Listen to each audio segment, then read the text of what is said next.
வரைக்கும் கந்தர் அலங்காரம், கந்த சஷ்டி கவசம், திருப்புகழ், இந்த மாதிரி நிறைய டிவோஷனல் விதைகள் இருக்குது.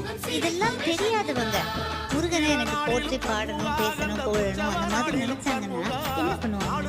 விழிக்கு துணை திருமென் மலர்பாதங்கள், மேய்மை குன்றாம் மொழிக்கு துணை முருகா என்னும் நாமங்கள்.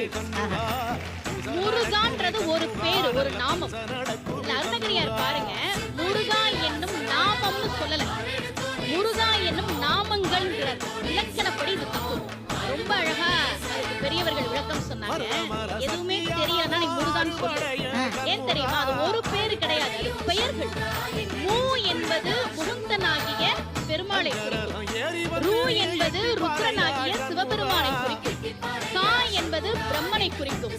பிரம்மன் கிட்ட சரஸ்வதியும் இருக்கிறார், பெருமாள் கிட்ட மகாலட்சுமியும் இருக்கிறார், சிவன் கிட்ட பார்வதியும் இருக்கிறார். எதுவுமே தெரியலனாலும் முருகா அப்படின்னு சொன்னா போதும். முருகனுடைய அருள் மட்டுமல்ல, மும்மூர்த்திகள் அவர்களின் தேவியர்களின் அருளும் சேர்த்து நிச்சயமாக கிடைக்கும். இத சொல்றத அருணகிரியார் சொல்றேன். முருகா முருகா முருகா. சுமதிவன் ரொம்ப தேங்க்ஸ்.